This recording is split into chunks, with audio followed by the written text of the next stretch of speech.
There is a kind of quiet that feels warm, like morning light slipping through half-open curtains. That was the quiet between me and Daniel for the first few years. The kind that filled up the spaces between our words without needing to be explained. We met young, fell fast, married early. Everyone said we were perfect. We moved into a small, sunlit apartment with creaky floors and a view of nothing in particular. We built routines like bricks, shared groceries, laundry every Sunday, red wine on Fridays. Daniel loved structure. He would fold his shirts with a precision that bordered on devotion. He had a mind made for order, a man who took comfort in knowing what came next. And I loved that about him. In the beginning, I adored his predictability. It made me feel safe, seen. As if, in a world full of chaos, I had found my anchor. But somewhere along the way, the silence between us changed. It became colder. Not hostile. Just empty. He still asked how my day was. I still answered. But I found myself leaving things out, not because I couldn't say them, but because I wasn't sure he'd care. Or worse, I knew he would, but only out of obligation. Our touches grew less frequent.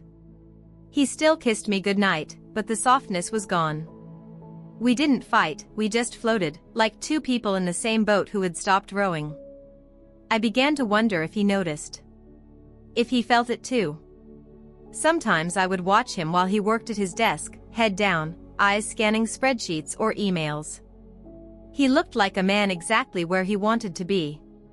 And I wasn't sure where I wanted to be anymore. There wasn't another man. Not yet. There was only a feeling. A slight pull. Like standing at the edge of a shore you've never walked before, wondering how deep the water goes. I told myself it was just a phase. That all marriages settled into this, a quiet kind of love. A calm life, soft and steady. But in the corners of my mind, something restless began to stir. I started lingering in bookstores longer than usual. Walking home slower. Choosing different routes. Not to meet anyone, but simply to feel something new. Daniel didn't ask where I'd been. He trusted me. Always had. And maybe that's what scared me most, how easy it was to be trusted when you no longer felt entirely trustworthy. One evening, while brushing my hair in the mirror, I caught my own eyes and didn't recognize them. Not because they had changed, but because I hadn't really looked in a long time. That night, I lay beside Daniel and listened to his breath as he slept. Slow. Even. Like a man with no reason to doubt the world around him. And I lay awake, wondering when I'd last felt anything that made my heart race. I didn't know it then, but something had already begun. Not an affair. Not a decision. Just a fracture. A small, silent shift. The kind that breaks the earth not in one loud moment, but slowly, invisibly, until the ground splits wide open. It happened on a Thursday.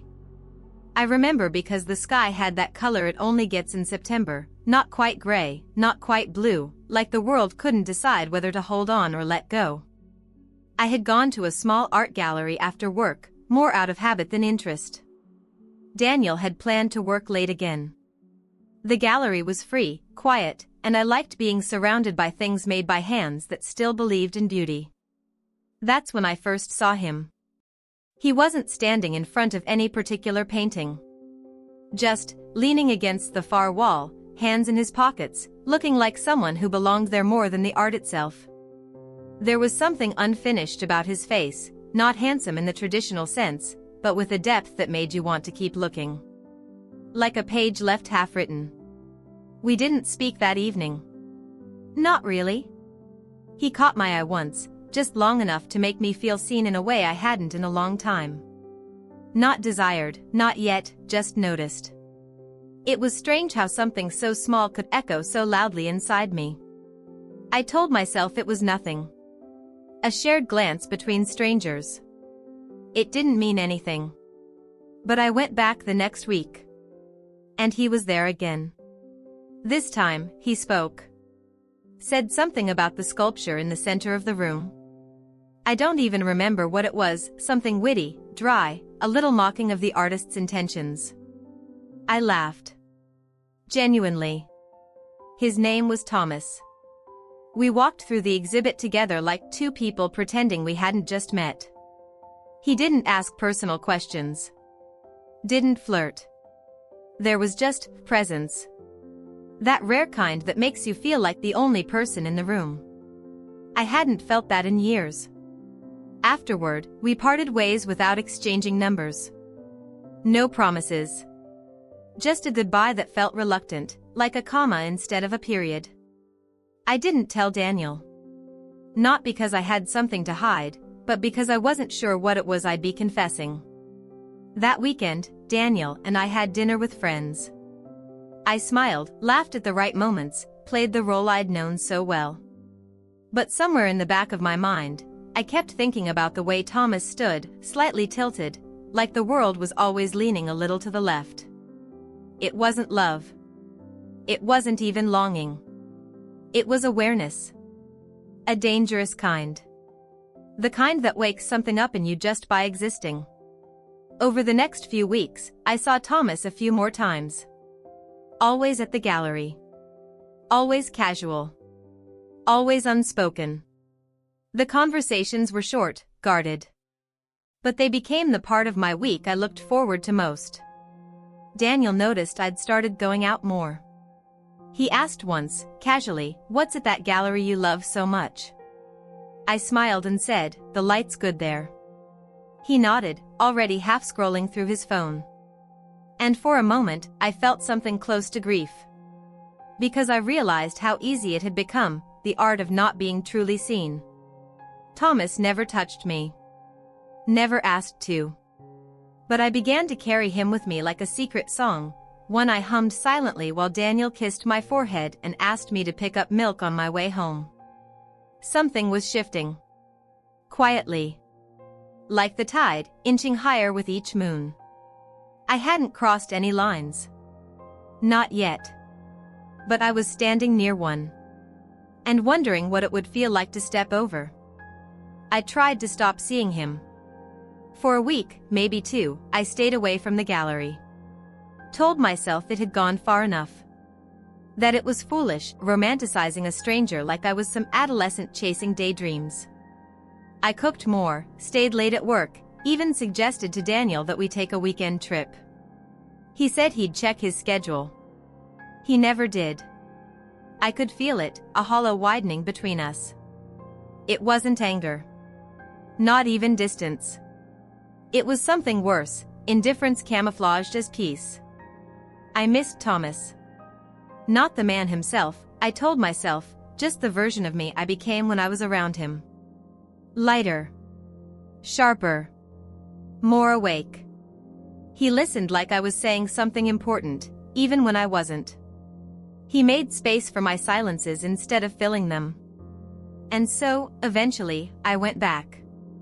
This time, the gallery felt colder. Maybe it was the weather, or maybe something inside me had shifted. I almost hoped he wouldn't be there. That fate would let me off the hook. But he was. He didn't look surprised.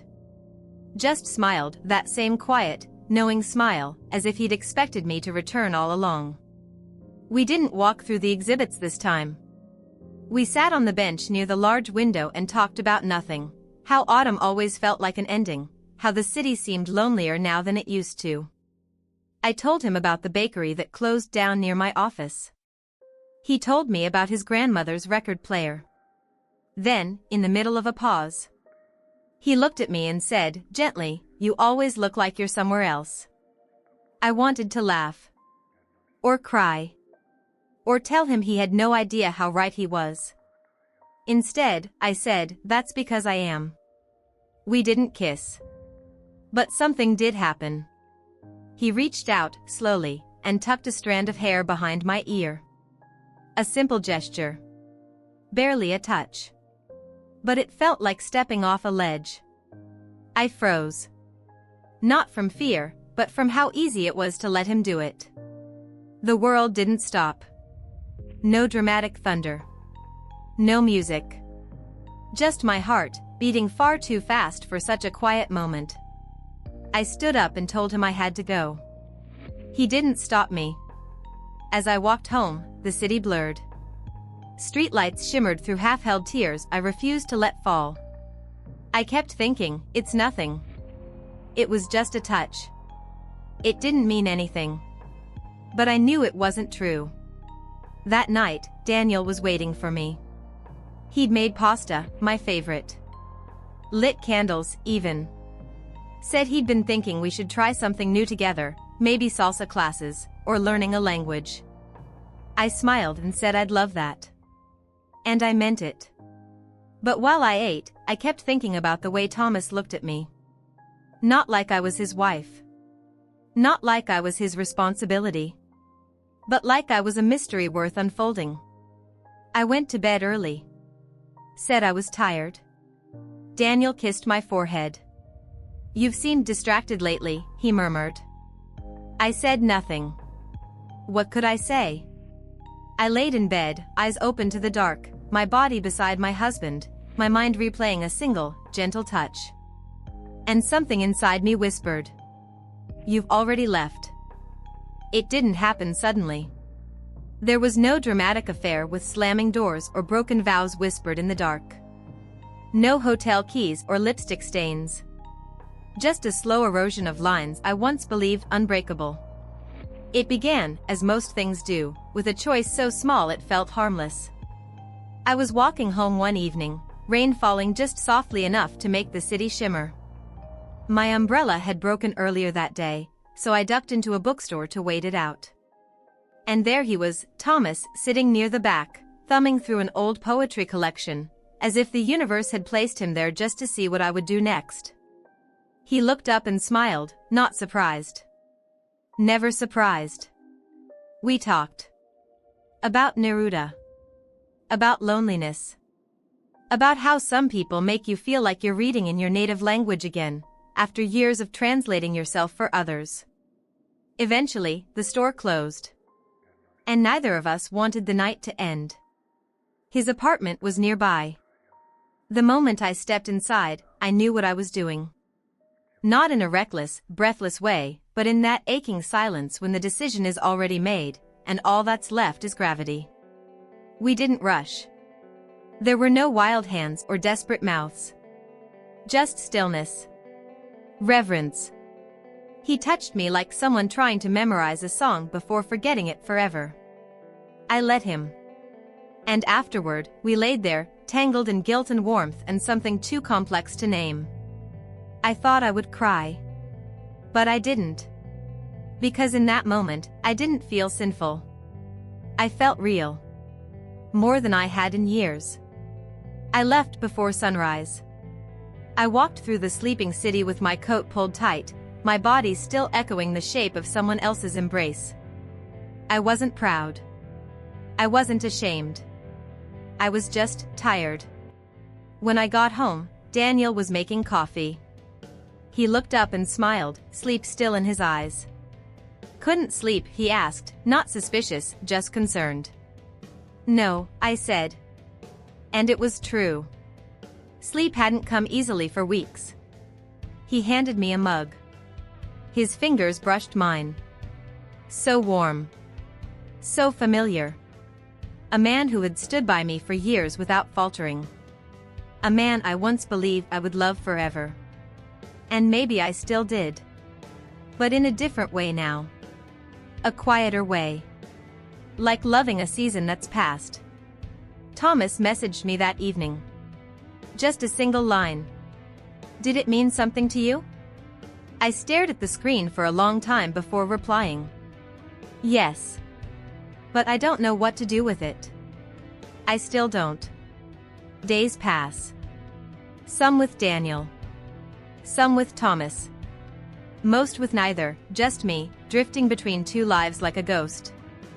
I haven't told either of them the full truth. Maybe because I'm still searching for it myself. Thomas makes me feel alive. Daniel makes me feel known. One is possibility. The other is history. And I stand in between, paralyzed. I used to think the worst part of betrayal was the act itself. But now I know, it's the aftermath. The quiet that follows. The weight of standing at a fork in the road, knowing that no matter which path you choose, you will lose something beautiful. I haven't made my decision yet. Some nights I sleep beside Daniel, his breath calm, his love unwavering, and I feel like I'm stealing something I can never return. Other nights, I find myself outside Thomas's door, heart pounding, wondering how long a person can live in two worlds before both collapse. People think affairs begin with passion. But no. They begin in silence. And they end there too.